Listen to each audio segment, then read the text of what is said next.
Remember the last time these two teams met up just prior to the Packers bye week when St. Brown walks onto Lambeau Field with a Packers sucks sweatshirt?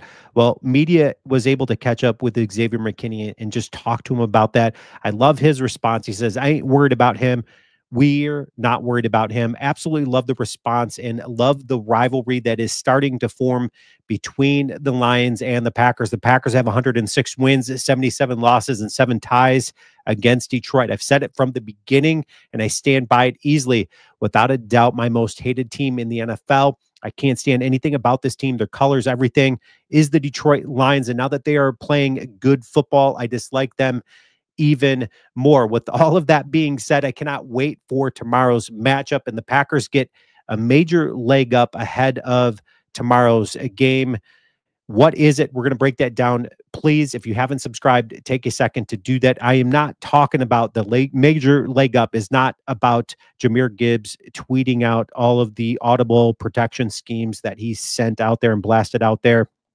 That is not what I am talking about. Here's what Matt LaFleur had to say about Jahmyr Gibbs doing that. He said, I'm sure our guys aren't going to sit there and study every code word they have in their offense. I mean, you can get that stuff from the TV copies. That's why most teams, I would say probably every team in the league, listen to what they're putting out there, as well as what the opponent is putting out there and trying to piece it all together. Personally, I think it's probably a bit overrated. I couldn't agree with Matt LaFleur any more than how he said it, because I've been hearing some stuff, kind of rumblings out there. Of course, media is saying, hey, this is going to give the Packers a leg up. Certainly against Detroit, this doesn't give them a leg up. The leg up the Packers get is the injuries that the Lions have sustained, especially on the defensive side of the ball. The Packers get some good news on that. What is it? Well, defensive tackles Levi and Ruzurike, as well as DJ Reader,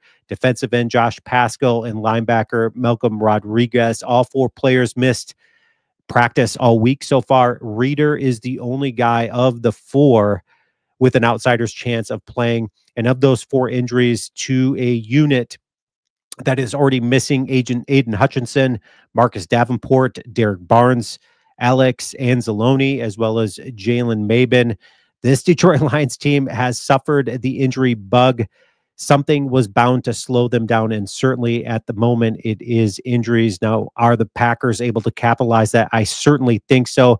As you can see right here, the players highlighted, you've got Miles Adams, Alexander, Jonah Williams, as well as Jamal Adams. These are all guys that have a certainly a chance of being active and seeing some considerable playing time against the Packers. Why is that good news for the Packers? Well, that's their defensive front. And when we start talking about how good this Packers offensive line is, well, how good are they? They're 9th in lowest pressures allowed, and they're 2nd in fewest sacks allowed. This Packers offensive line is playing some super good football. Not just that, the Packers are playing super good football, kind of reminiscent to what we saw later in at the last half of last season. So the first time these two teams met up, not making excuses, Jordan Love was banged up. That certainly contributed into how he was playing, his inefficiency in scrambling and then forcing stuff that shouldn't have been forced, like that pick 6 that he threw against Detroit the first time these two teams met up. Jordan Love was 23 of 39 with an interception. His passer rating was only 69. Okay. A lot has changed since the bye week. A lot has changed for this Packer team. Not only are they playing very good football, but Jordan Love is healthy. He's kind of piggybacking off of what we saw out of him the last half of last season when he threw 18 touchdowns, 1 interception. The pass rush for the Packers has gotten immensely better since the bye week, as well as their run game. They have one of the better running games in the league. So do the Lions, but Packers are playing its best football so far. Again, we just talked about how good and efficient their offensive line has been. They're winning the takeaway categories over the last 3 games. They're winning the penalty category over the last 3 games. And the most important thing, and the first time these two teams met up, the Packers, they had a ton of yards. They, I think, had 150 yards more than Detroit. However, their inefficiency in the red zone was terrible. Now, over the last 3 games prior to the bye week, the Packers were 27th in the league in the red zone. Now they've jumped up to 15th in red zone efficiency. That is a huge jump for this Packer team. So who can we expect to see out there for the Packers? Well, the Packers get good news. Jair Alexander might be able to play against Detroit. He wasn't able to play the first time these two teams met up. Kenny Clark limited in practice. Edgerrin Cooper probably will be a scratch. I don't see or anticipate or see a world where Edgerrin Cooper plays in tomorrow's matchup against Detroit, but the Packers probably getting back Romeo Doubs, who's been limited in practice. Everybody else is probably going to be out there playing and healthy for the Packers. So the Packers have a major leg up in that. So let's take a look at the standings as it sits right now, because one of the questions I've asked myself is, hey, what do the Packers got to do to win this division and take over Detroit's position? Detroit sitting on top at 11-1.